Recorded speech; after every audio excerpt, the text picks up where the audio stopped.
할렐루야. 네, 우리 주님의 평화가 예배하는 저와 여러분 모두에게 충만히 임하기를 축복합니다. 네, 오늘 제목은 치명적인 유혹입니다. 네, 오늘 말씀은 우리의 마음이 어떻게 서서히 타락해 가는지 이런 것들을 볼 수가 있죠. 전쟁하듯이 대적의 형태로 딱 나타나면 누가 유혹에 넘어가겠습니까? 예, 그렇지 않은 거죠. 아주 세밀하고 아무것도 아닌 것 같은 부분에서부터 조금씩 우리의 마음은 그렇게 자신도 모르는 사이에 그렇게 타락해 가고 때로는 죄의 길로 가기도 하고 그렇게 됩니다. 한 젊은이가요, 돈을 벌기 위해서 길을 나섰다가 하루는 어느 성문에 붙어 있는 그 공고문을 보게 됐습니다.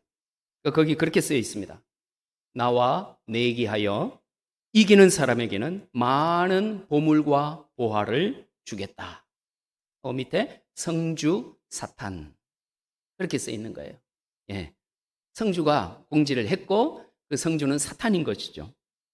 그 젊은이는 성주가 사탄이라고 하는 말 망설여졌죠. 처음에는 사탄이 공지를 한 거니까. 그렇지만 이내 보물과 보화 쪽으로 확 가버리죠, 마음이. 예. 그래서 돈을 벌기 위해서 나왔으니까 집을 또.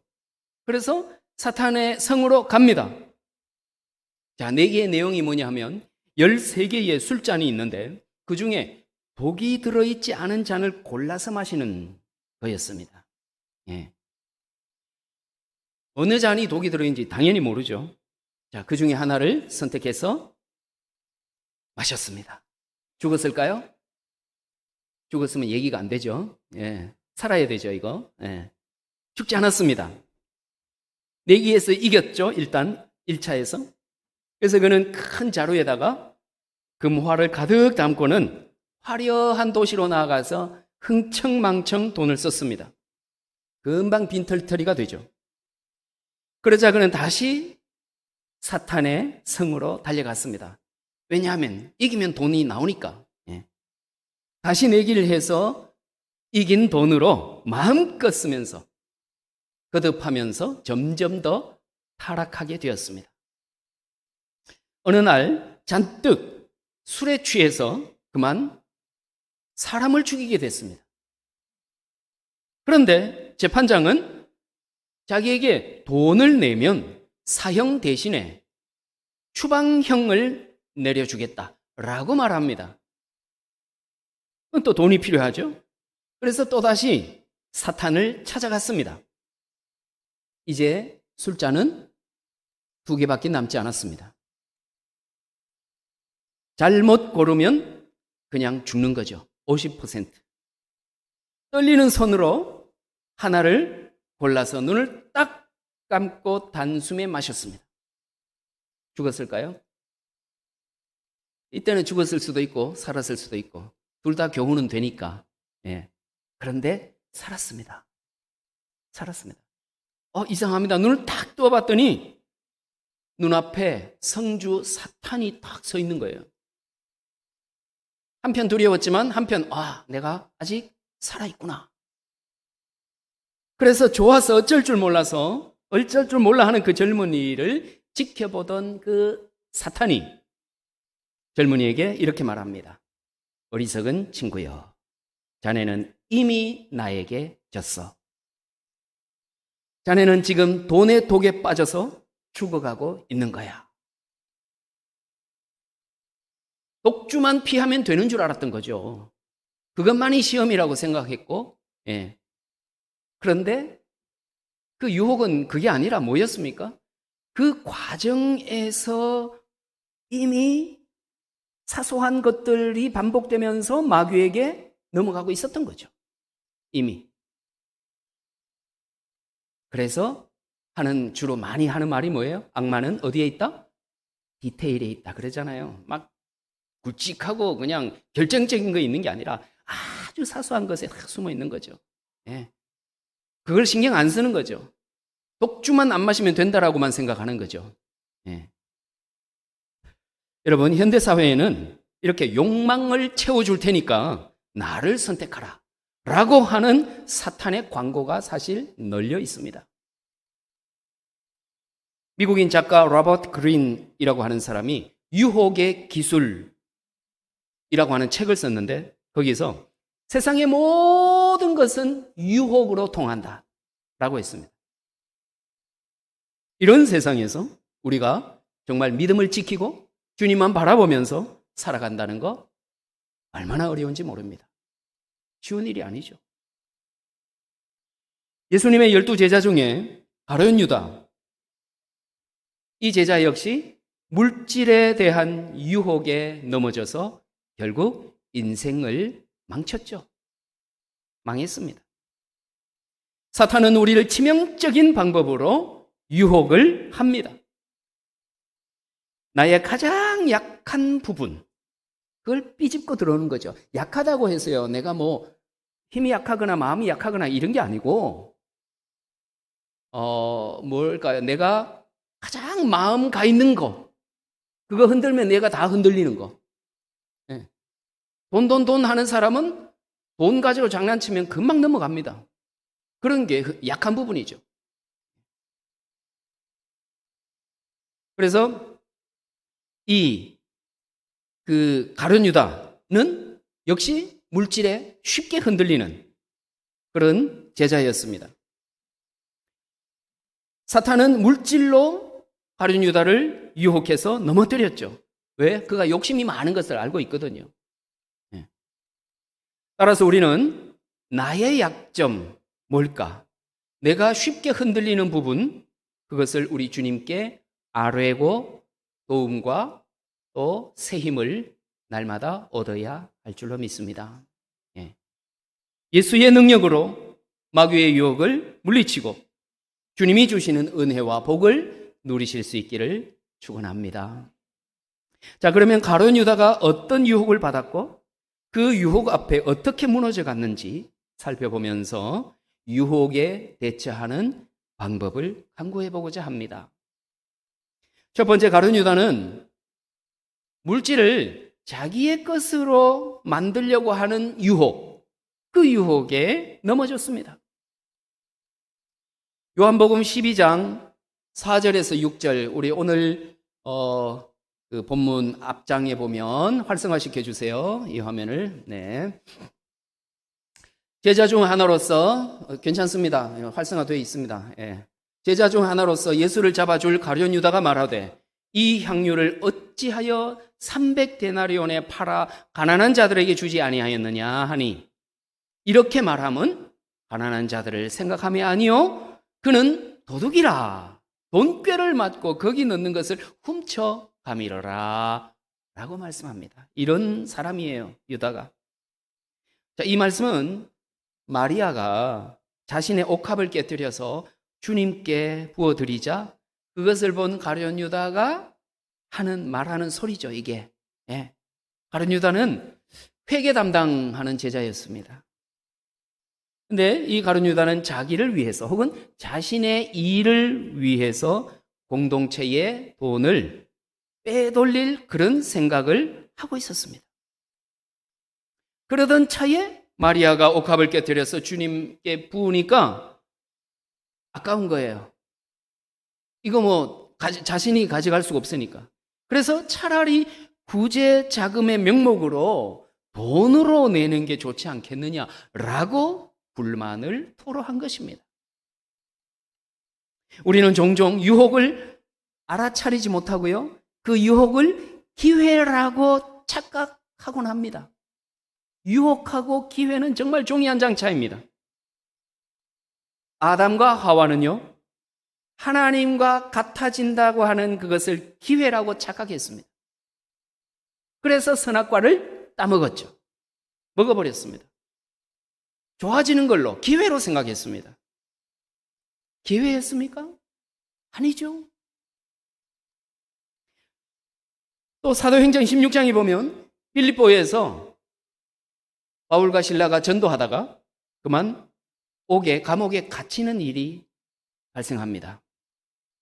그런데 찬송을 부르고 막 할 때에 기적적으로 그 옥문이 밤에 열려버렸습니다. 우리는 기회라고 생각할 수 있습니다. 이렇게 찬양을 열심히 하고 있더니 하나님께서 문을 열어주시는구나. 기회라고 생각하고 도망칠 수 있습니다. 그런데 이것은 유혹임을 바울은 직감했습니다. 왜요? 바울의 목적은 자신의 안락함이 아니었습니다. 사명 완수하는 것. 이거에 부합될 때에만 기회라고 하는 철저한 기준을 가지고 있었던 거죠. 결국 바울은 감옥의 그 간수와 그 가족을 구원하는 이런 역사를 일으키지 않습니까? 그런 일로 이어집니다. 물론 우리가 그 상황에서 어느 것이 기회인지 구분하기는 참 어렵습니다. 이대로 감옥문이 열렸지만 내가 그냥 있는 것이 기회인지, 아니면은 나가는 것이, 도망가는 것이 기회인지, 우리는 알 수 없을 때가 참 많습니다. 평소에 하나님의 뜻에 비추어서, 말씀에 비추어서 판단이 될 때도 있지만 그렇지 않을 때도 많죠. 그렇기 때문에 우리는 기도가 필요하고 하나님께서 주시는 말씀, 음성이 필요합니다. 기도하고 주어지는 그 선택을 했을 때에 하나님께서는 우리가 어떤 것을 선택하든 내 유익을 위해서 선택한 거 말고 그야말로 사명을 위해서 선택했을 때 하나님은 계속 우리가 선택한 것을 하나님의 뜻으로 이끌어 가실 것입니다. 네. 자, 기회라고 하는 것은 목적을 이룰 수 있는 가능성이 매우 높아진 상황이에요. 그냥 좋은 게 아니고, 그냥 좋은 것은 시험일 가능성이 아주 크죠. 독버섯이 아주 화려한 것처럼. 반드시 목적과 같은 방향으로 갈 때에만 의미가 있습니다. 기회입니다. 그러지 않으면 유혹일 가능성이 매우 크죠. 아담과 하와도 마찬가지입니다. 에덴 동산에서 하나님의 명령대로 생육하고 번성하여 세상을 잘 다스리는 것, 이것이 자신들에게 맡겨진 사명입니다. 그런데 그 사명의 목적은 망각해버렸죠. 그냥 하나님처럼 눈이 밝아져서 하나님처럼 된다고 하는 이 어떤 명예심, 욕심, 영웅심, 기회라고 여겼던 거죠. 기회라고. 그 생각부터가 벌써 실패의 시작이죠. 본회퍼 목사님을 들어보셨죠? 독일에서 뿐만 아니라 기독교계에서 너무나 유명한 신학자요 목회자입니다. 히틀러의 그 학정에 저항하다가 순교하신 목사요 신학자입니다. 히틀러의 위협이 점점 더해질 때에 그를 아끼는 사람들이 그분을 피신시키려고 본회퍼 목사님이 공부했던 미국으로 강연에 초청하는 형식으로 그를 불러들였습니다. 미국으로. 그렇지만 이 본회퍼는 강연 마치는 대로 독일 교회와 성도들을 돌보기 위해서 귀국합니다. 하나님께서 이 위험으로부터 나를 건져주시기 위해서 미국으로 이렇게 불러주신 기회구나, 이렇게 생각하지 않았습니다. 자신의 편안함만 생각하면 그게 기회라고 세상적으로 생각할 수 있죠. 돌아갔습니다. 이후에 고난이 줄을 잇습니다. 1940년에는 강연 그리고 집필하는 거 전부 금지 처분을 받게 됩니다. 그리고 1942년에 히틀러 암살 계획을 세웠다가 1943년에는 게슈타포에게 체포가 되었고 결국 1945년 4월 달에 9월 달에 2차 대전 종전이 되는데 몇 개월 앞두고 미군이 들어오기 직전에 강제 수용소에서 처형되었습니다. 자, 이 본회퍼 목사님은요, 고난의 현장에 있기를 원했습니다. 거기가 자신의 자리라고 여겼던 것이죠.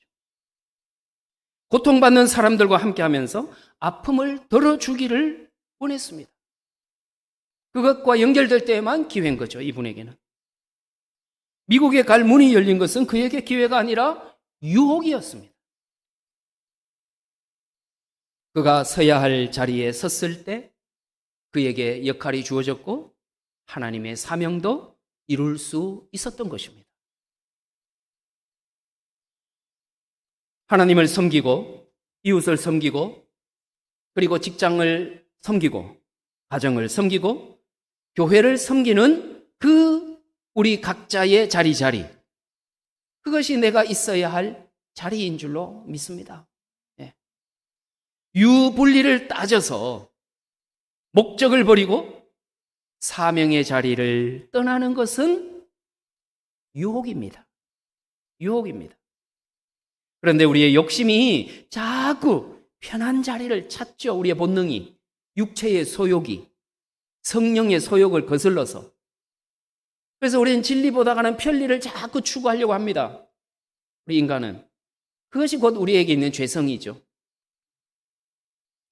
기도 안 해도, 말씀과 좀 멀어져도 아무 일 없다고 좋아할 일이 아닙니다. 좋아할 일이 아니죠. 도둑놈이 도둑질해서 안 들켰다고 좋아할 일이 아닌 거예요, 사실은. 그것은 오히려 치명적인 유혹입니다. 우리가 말씀대로 살지 않고서도 아무 일 없네, 뭐 괜찮네, 다행이다가 아니라 치명적인 유혹입니다. 깨닫는 지혜가 있기를 축복합니다.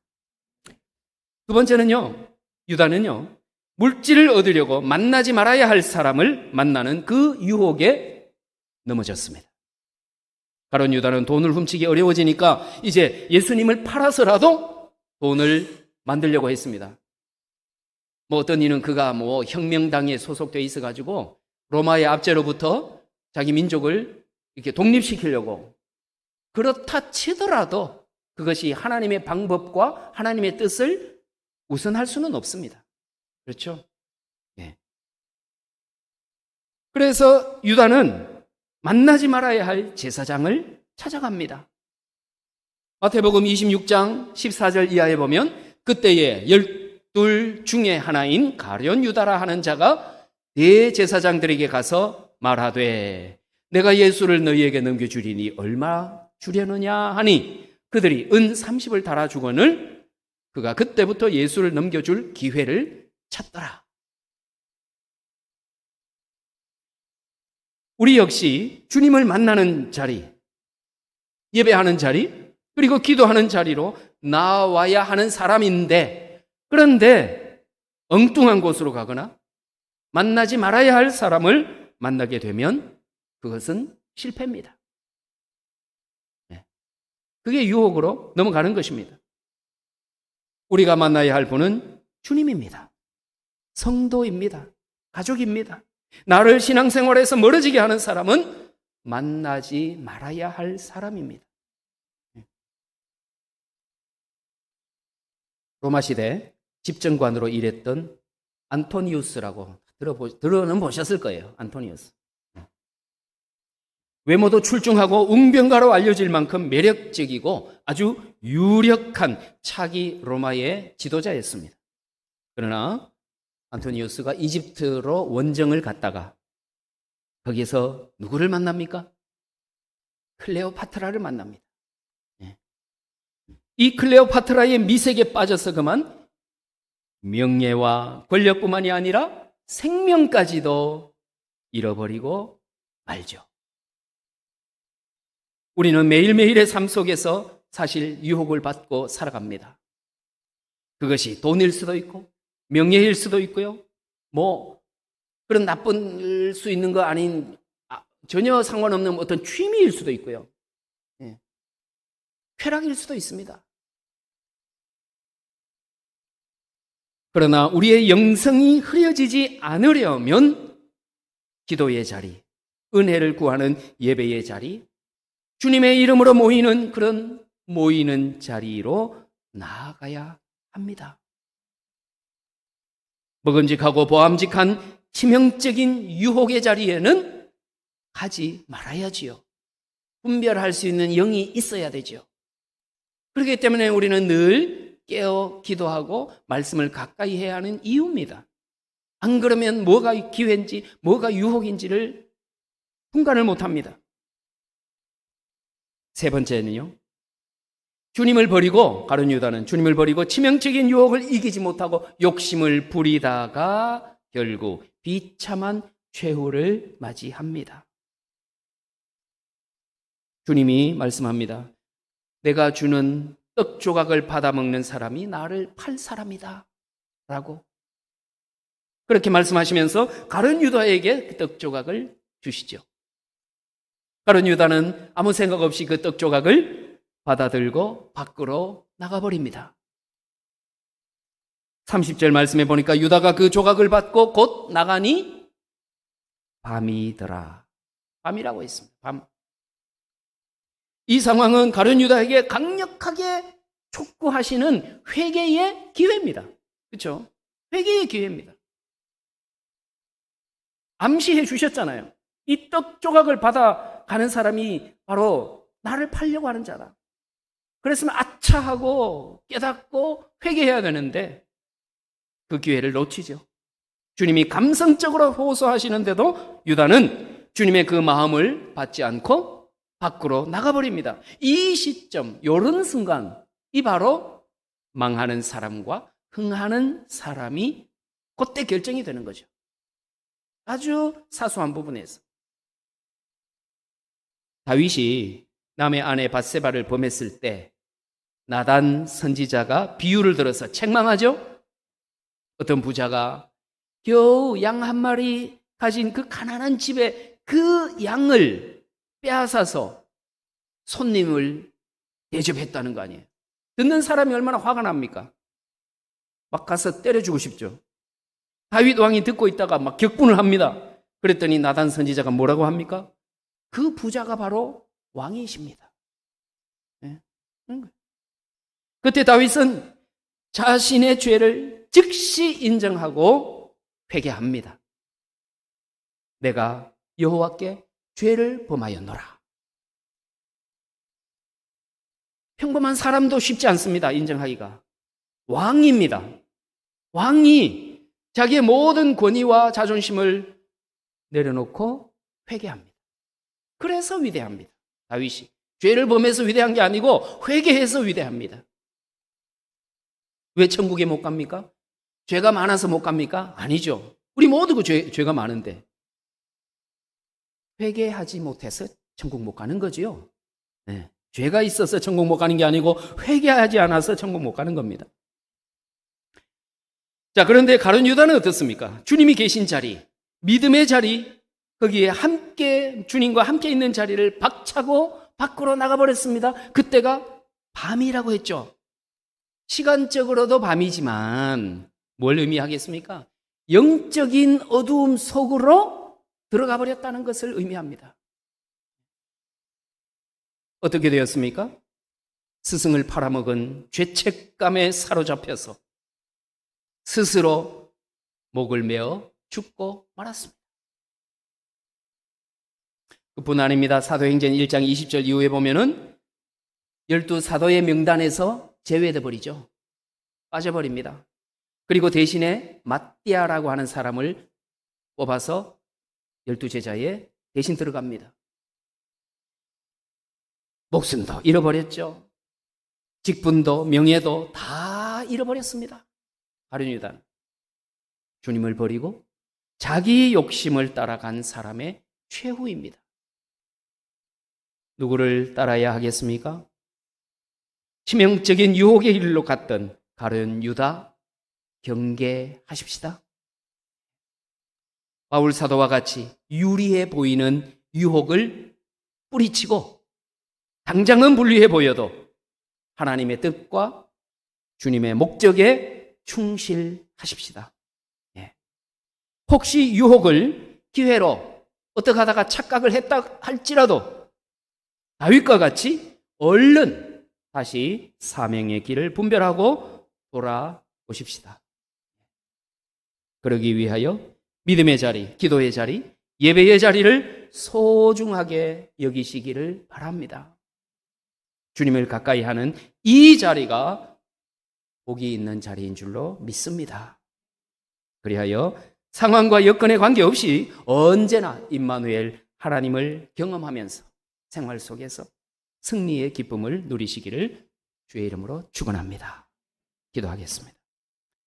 십자가 고통에서도 우리를 살리시려고 유혹을 이겨내신 주 예수 그리스도의 은혜와 외아들의 생명을 우리의 죄값으로 지불해 주신 하나님의 사랑과 우리의 심령 속에서 끊임없이 소통하며 유혹을 이기게 하시는 성령의 교통하심이 말씀과 기도와 예배의 자리를 즐거워하며 기회와 유혹을 분별하여 하나님 나라를 땅에서도 누리기 원하는 거룩한 백성들과 함께하여 주시기를 간절히 축원하옵나이다.